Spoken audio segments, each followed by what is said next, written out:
Like, that was the creepiest thing, like, I could have said. What was the machine? We're just doing some... chest, and she's like, you know what, I forgot, today's my back day. yeah. I'm going to the Pilates room upstairs. How would you not be... Come on now, lady, you're 60. You wouldn't be like... Hey, you should have sat on your lap while you did flies. yeah, she could have... Oh, like this? Yeah, that was kind of... Let me hear him click behind my head. Click, just clang. Photoshop 30 years off of that ass, and that's exactly what I saw. So anyway. Jeez. About last night was the big one I remember, because it was Demi Moore, full nudity. Like, full naked, I remember. Oh, are those like a Last American Virgin? Remember those? They were all like... When he was I was babysitting a kid, and that came on HBO, when HBO came on at like 4 in the afternoon. Yeah. And he's just fucking the girl, and the kid Ryan Pfeiffer. I'm babysitting Ryan Pfeiffer. And he goes, what's he doing? I go, he's just hurting her. But I didn't turn it off, because I wasn't going to turn it, because the 6-year-old was freaked out. He goes, what's going on? I go, he's just hurting her. He's a bad guy. And I'm just sitting there like... fucking super turned on. I'm the best babysitter in the world. Stamps.com.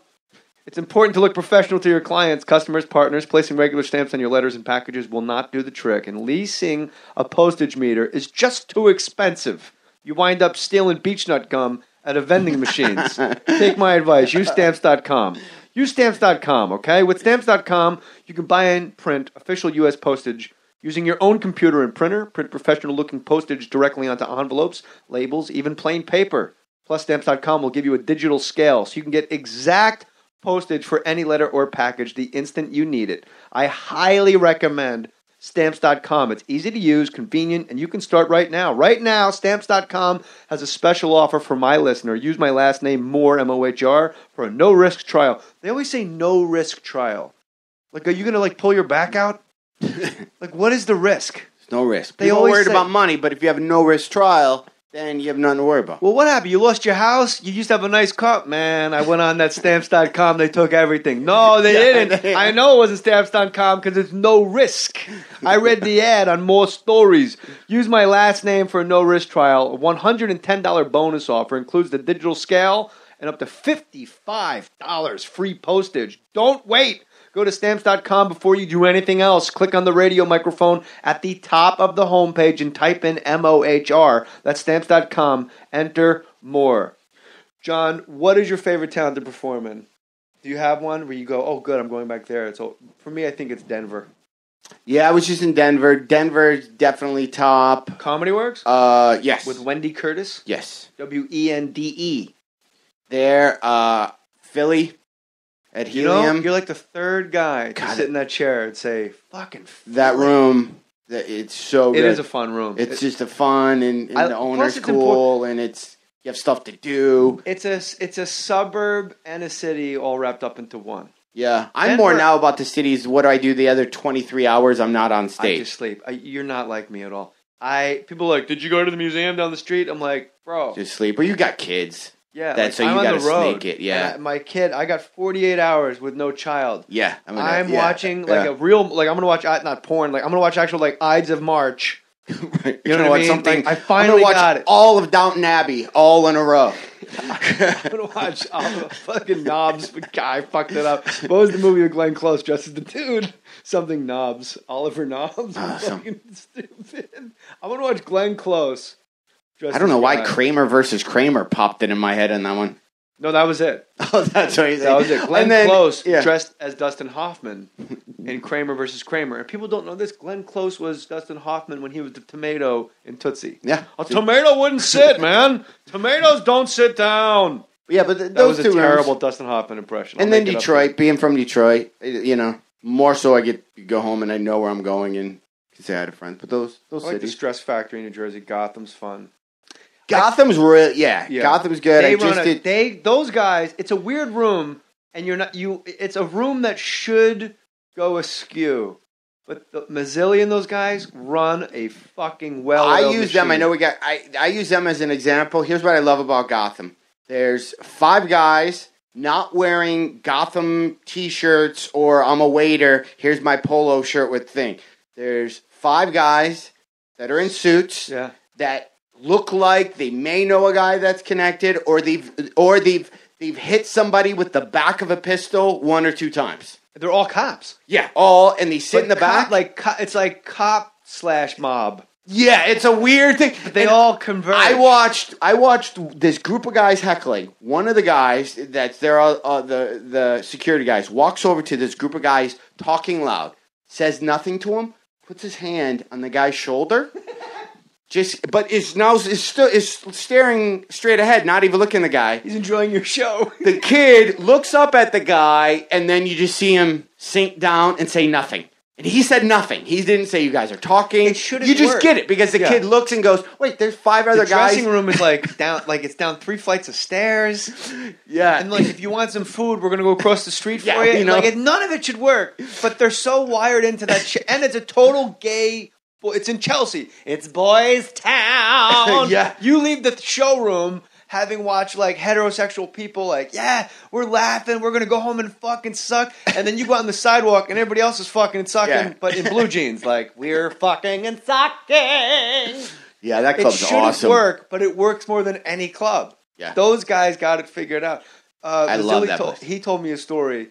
You'll love this. And this guy that we're talking about is dressed always. He's just dressed super nice. Yeah, and they're mob cops. Yeah, it's Allegedly. allegedly. We don't even. Yeah. Do you have a DVD that people can buy? Yeah. If you go, it's on iTunes. Well, you want to say that you're a great promoter. I know, right? Yeah, It's, I guess if you want to buy it, it's at a place. It's it's on iTunes. If you just go Jon Heffron and go, put it on iTunes, you'll see all my What's stuff. the name of your? It's called Middle Class Funny. Thank you. But I didn't like the name. So it should be called I never Am a Dragon. Yeah, that's gonna be the new one. I Am the Dragon. I'm Thing. You used to come and see me. Now you don't because you've grown up and I'm still stuck in the cave. That's a Jon Heffron hotel. Or I was going to call it Jon Heffron Live, but dead inside was another way. In one of my darker moods. I love gaming stuff. Tom Segura had his DVD come out. My wife said you should call it Thriller 2. And he was going to name it Thriller 2, but his people were like, you're going to get in a little trouble, so we name it Thrilled. But the photo, you've seen it. Yeah, I've seen it. This photo, it looks exactly. My wife named his album. Yeah, it's awesome. She's a good namer. My good. Showtime special is going to be called Funny for a Girl. That's funny. Jay Mohr Funny. It was either that or Master of None. I think Funny for a Girl is a go. We're locked in. All right, so the guy at Gotham that you're talking about, the cop, comes downstairs. He goes, did I ever tell you about Jerry the Jerk? I go, no. He goes, when I was on the force, this guy was a beat cop. In Chinatown, there was an abandoned Caprice, and he found $10 million in plastic bags. And this fucking guy turned in $10 million, JJ. $10 million, handed it over, signed it. It's in a fucking evidence room in Midtown South. And we all go, Jerry the Jerk. I mean, you chip a little, you know what? You go, hey, I found $9.9 million. Yeah, exactly. Nobody's going to go, well, that's a weird number. Yeah. Maybe you find 9.5. But the thing that made it so stupid is Jerry the Jerk. His uniform was always dirty. He's one of these guys, looks like a basset hound, like a sad face every day. His shoes didn't fit. He put in for overtime. His wife did 3 shifts in a row at the hospital. She did triple shifts because they were fucking broke. I don't know what happened in Jerry the Jerk's life. But he was You sound exactly like the guy. You know exactly who you're talking about, too. Fucking broke. Losing his hair a little.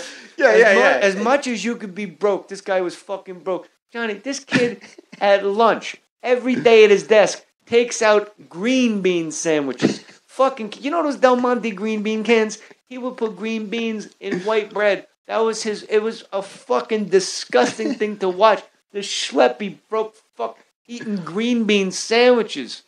And we all told him, Jerry the Jerk. He goes, hey, could you give me some overtime? Maybe I could do traffic, something. There you go. We're like, this fucking prick found $10 million. He's eating green bean sandwiches. 6 years, he transfers over to fraud. He's at a fucking desk in a basement downtown.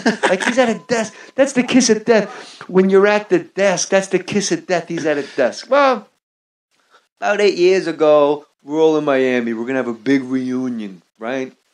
And we're all going, you remember Jerry the Jerk? And they go, yeah. And then somebody goes, his plane just landed. We go, what, his flight got in? They go, no, his plane, the Jerry plane. We go, what are you talking about? Jerry the Jerk comes in. He's got, you always hear he's got a girl on each arm. This guy's got a girl on each arm. He's got like a fucking crew of broads with him, tits out, beautiful. He's iced out. This motherfucker's wearing You know what? Turns out this prick found $20 million. He owns an island. But he's retired. Nobody can touch him now. He went to fraud where nobody would bother him. Nobody's going to go to a basement at a fraud desk to go, hey, Jerry the Jerk, what's going on in your world? We're out in the street dodging fucking bullets. He's got 6 years to keep this shenanigans up, and then he goes and buys an island. And I go, what do you do on your island, Jerry the Jerk? I still call him Jerry the Jerk to his face. He's wearing a fucking chain with a big J and a diamonds on it. He goes, well, I always wanted to own an ice cream shop, and I always wanted to own a bicycle store. I go, so you got that? Where's that? At the mall? At Forest Hills? He goes, no, on my island. It's at the end of the street. Who else is on your island? He goes, no, it's just me. I go and I make myself a yogurt. I get a bike. I ride around the island. That fucking guy found like $20 million, and he had to act that part of the broke for 6 years. I bet he never even told his wife. Couldn't do it. Couldn't do it. Can't do it. Couldn't do it. He probably never told his wife, I found, like, just fucking put in extra time. Let me ask you this. You had $10 million you just found, but yet you got a hack code for a vending machine at a hotel. Do you still try to hack the vending machine? With that evidence money? But then I got to say I found No, you have $10 million, but I go, hey, by the way, if you hit 7742 on this, you get a free hostess thing. Would you attempt to get the free thing? Absolutely. Yeah, okay, good. All right.